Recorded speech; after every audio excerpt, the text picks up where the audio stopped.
The broadcast is now starting. All attendees are in listen-only mode.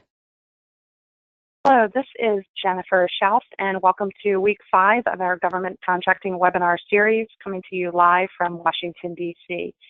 We appreciate everybody taking the time out of their day to join us, and we've got Meg McKeon, who was with us yesterday, and she's back again today to talk about compliant cost proposals. All of our webinars are complimentary and they are recorded. You can find them on our website under the webinar section. The recordings are below the schedule.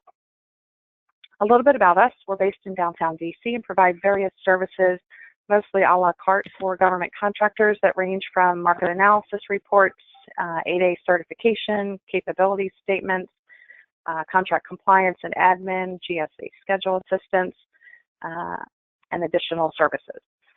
We do host various networking events and seminars throughout the year. You can find them on our website under the events section, or you can sign up for our newsletter, which is sent out every Monday to 11,000 plus subscribers, and that will keep you abreast of various events related to government contracting. A little bit about me here, but more importantly, I'd rather dig into our topic today and let Meg get started with her presentation. So Meg, thanks again for joining us. I'll turn the floor over to you and look forward to hearing your presentation today. Great, thank you, Jennifer. Good morning, everybody. My name is Meg McKeon. I am the president of ProAct LLC. As you can see, I've got several years in government contracting. Started out as a government auditor after receiving my master's degree, and I have worked as an analyst and a consultant. My company, ProAct, actually specializes in making the complex simple. So today we're going to focus on government cost proposals, and this is a real art. So I want to get it, there's a whole lot of data on here. We have a short time period, so I want to get into the real meat of this. The purpose of this is to provide a template for a cost proposal, as I said, reflecting a common format used to present data. This is considered a TINA compliant cost proposal. As you can see, this is Truth in Negotiation Act, and these are mandated for proposals over 750K, but very useful for any proposal. If you learn how to do this on smaller proposals, you'll be prepared for the large ones. Next slide, please. Okay, the adequacy checklist is one of the best friends you can have. And this is what is included now in the mandated TINA proposals for most companies. The adequacy checklist will give you all of the details that you need to have in your proposal, and we're going to show an example of that in just a minute. Next slide. Elements of a cost proposal. We're going to go through this list real quick, and then we're going to look at the Excel sheet and move quickly through those elements. So it includes not only the adequacy checklist, but a cover letter, a cover page, table of contents, and a summary page. Both the cover letter and the cover page are things that are mandated by TINA. Those are optional if you are not doing a proposal that large, but it's good for you to have that information. It looks very professional on your proposal. The summary page obviously is a summary of all cost, and then you go into the direct cost, which are labor and material, subcontract, other direct cost, and travel, and then we get into the indirect pools and rates. If we could open that Excel sheet, Jennifer.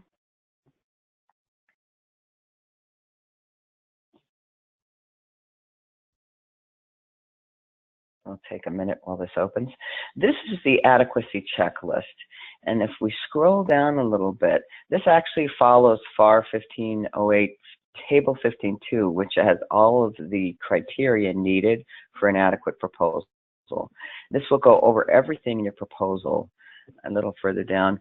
It goes into sections of what is needed for the direct labor, direct material, other direct costs. Subcontracting is a real big issue in proposals these days, and it's got some good questions on the subcontracts, and even goes over the exceptions to TINA, which is commercial or competitive contracts. Okay, let's scroll to tab 2. We're going to go quickly through these other tabs just to give you a sense of what it is. Now, this language is just an example of what should be on your cover letter. It's not only a type of a table of contents, but it also shows what you've included. And then it basically states that you've prepared this in accordance to established and customary procedures. And then the next one, cover sheet. The biggest thing about the cover sheet is it shows your total cost, fee, and the total price, the name of the contact, whether or not you're using government property, whether you have CAS, you're under CAS standards, or you are following your disclosed practices. And let's stop right there. Number 9 is very important for a TINA compliant proposal because it basically states that you are reflecting your estimates or actual cost. So this is something that is really looked for in the TINA proposal. It's a great thing to have in there just so you show your prime or the government that you know what you're doing. And let's go to the index, the next one. Again, this is really a table of contents. It tells people where the different tabs are and what's in them. Next tab, please. So this is a cost summary. This template does not have cost on most of the sheets, but it is a workable template that you can use.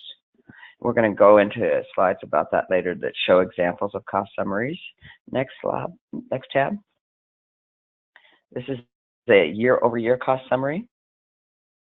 Has the same thing, your labor, your ODCs, your material, G&A, and then your profit. And here is the labor tab. Again, very simple. If we scroll up a little bit, you can see you've got the type of labor, the hours, the average rate, and that's usually averaged over a number of years, and then the total. You'll see an example of that later, filled out. And then the next tab. This is the one tab that actually has information, and just to give you a sense of how this is filled out. But you see the categories, the rate, the hours, the dollars. This is a level of effort that shows the percentage, the hours per year, and the wages. So it gives them in one sheet, basically all the criteria that you need and how you came up with your rates. Again, you've got these engineering rates broken down. Here we've got manufacturing, hours, rates, and dollars. A little further down, please.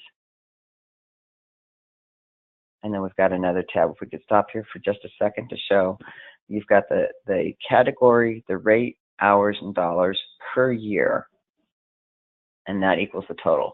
So very simple format, but it conveys a tremendous amount of data. Next tab. Go up a little bit.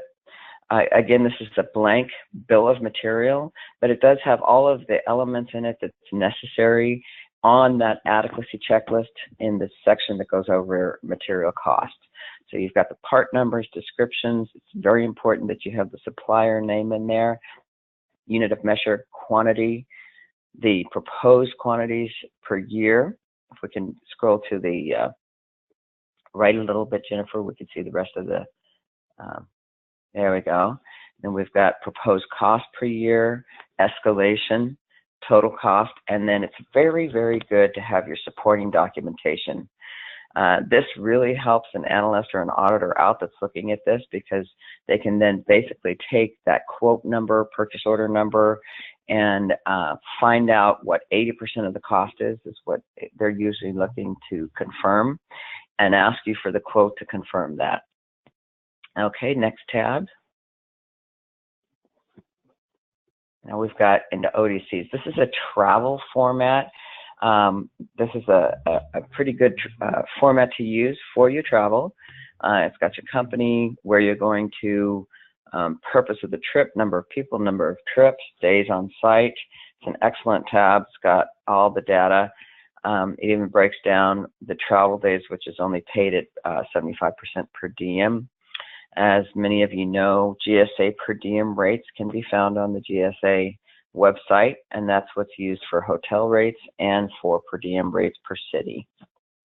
Next tab.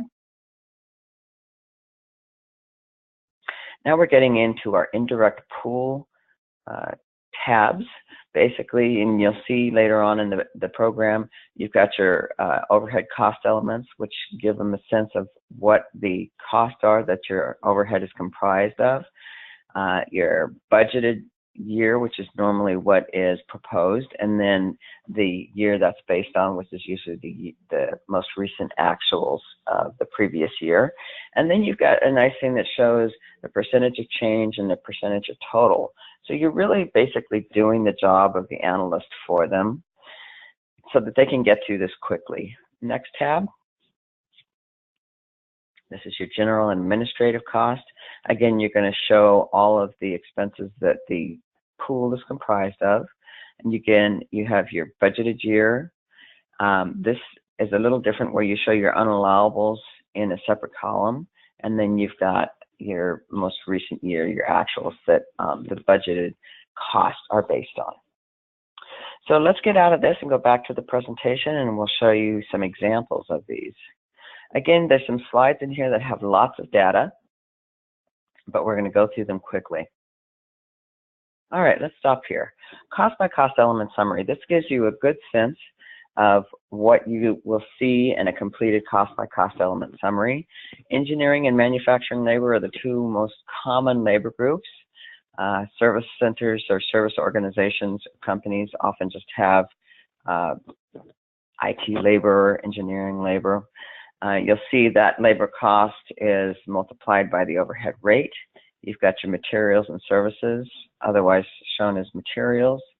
Any material overhead rate, which is more common in manufacturing companies, then that's multiplied by your G&A rate. You take your total and multiply that by your profit. You've got your total price. So there's two very good examples of a total cost element summary. Next slide, please. Just a little bit of data. Again, we're going to scroll through this quickly. Bottom line is this gives you an idea of what I just said, so we'll keep going.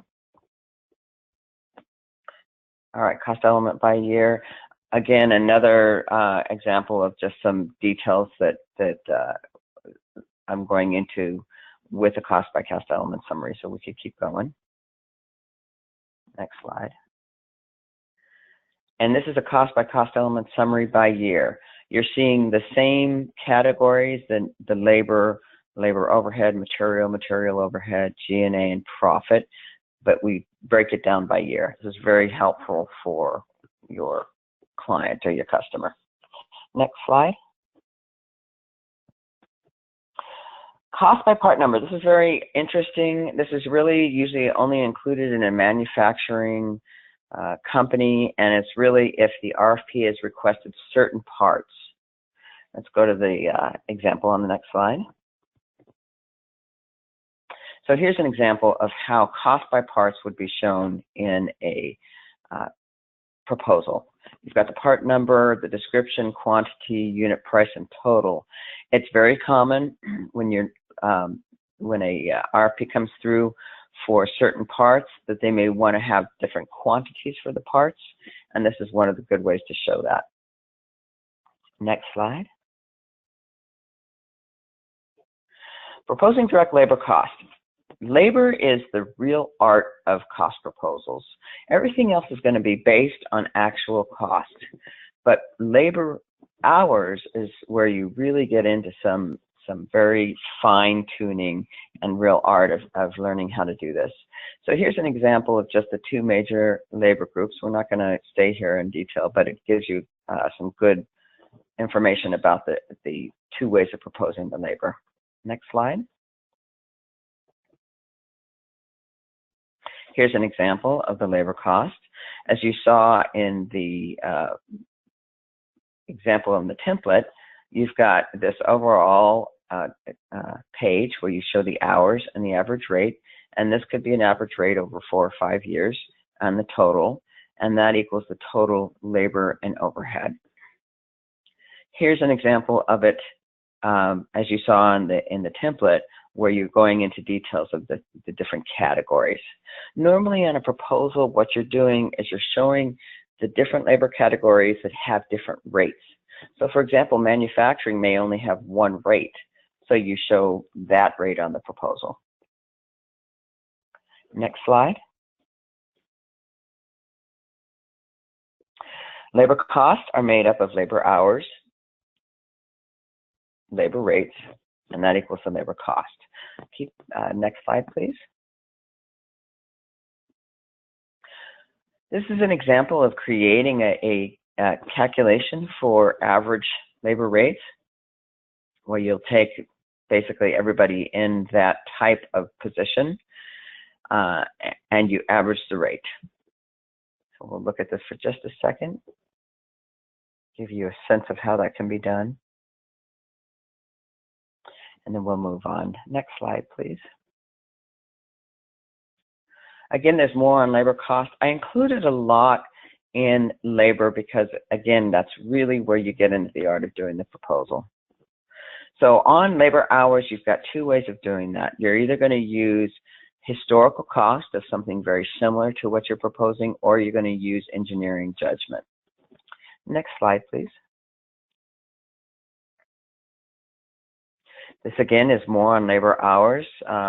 There's all kinds of things that are explained in here on how you can really approach your labor proposals.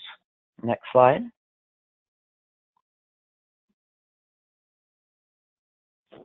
Again, there's more. This really goes into the judgment that can be used to determine labor hours. Next slide. Bill of material. This is one of the best things, and there's all kinds of ways that you can approach materials, but you do have to make sure that you've got everything that the adequacy checklist is looking for. Some of them are listed here, especially under number 1, raw materials, parts, sub-assemblies, components, and related materials can also be shown in your bill of material. Next slide. Here's an example of a very, very simple bill of material. You've got the component number, description, unit cost, quantity, and total cost. Also has the due date. A few things that are missing here that you really need is the supplier information and your backup showing what you're basing your material on. Material costs are all based on what you have previously bought it for or the quotes that you received. The rule for proposing is that you want to use documentation that's within the year. So government is looking for current, accurate, and complete for proposals. They want to make sure that you've got all those things. So there's no definition of what it means to be current, but common practice is that you use documentation within a year. Next slide, please. More material considerations, and this goes into basically proving after cost. You can do that with quotations, invoices, purchase orders, sub-tier supplier quotes, how much you bought it for. You need to make sure that you are showing the discount at the higher quantities. Next slide, please. Other direct costs. So there's several things that can be included in this. The most common is travel. Subcontractors are often those material providers, those material vendors, that they themselves are over the 750 threshold. This can also include conferences or outside services that are not material-based, freight and other types of costs that the company is deemed to include as a direct cost. Next slide. We're going to go right into the indirect cost support. Indirect costs are administrative costs. We did a whole presentation yesterday on how to create indirect costs. The nice thing about the government is that they will pay a portion of indirect cost. This is done by creating a relationship between direct cost and indirect cost in the form of rate or a ratio. Next slide, we'll show some examples of this. This is an example of an overhead pool that you would include in your proposal. So there is an assumption that the company does segregate its cost, that it can show costs that they consider overhead, fringe, G&A cost. And as you saw in the template, this is what it would look like filled out. So you would have the description of the cost element, the amount of the 2017 budget or whatever year you're budgeting, and the actual cost it's related to. There will be notes. So for example, if you have any unallowable costs, you would notate those, or anything that you want to point out about the cost. This is, as you saw in the template, you saw a percentage of change. This is just notes on the change. Really, if you do a percentage of change, it's not necessary to go into a lot of detail on the notes. Next slide, please. This is an example of the G&A pool exhibits. This is a little different one because it's showing 3 years of actual cost. Many analysts for prime contractors these days really want to see a 3-year history so they can basically do a trend analysis and see if your budgeted costs fall within the trends that they saw for the last few years. It's not totally necessary, but it's a good idea.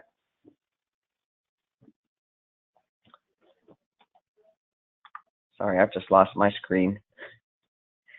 I think we are at the end of our seminar, so if anybody has any questions, I'd be more than happy to hear from you.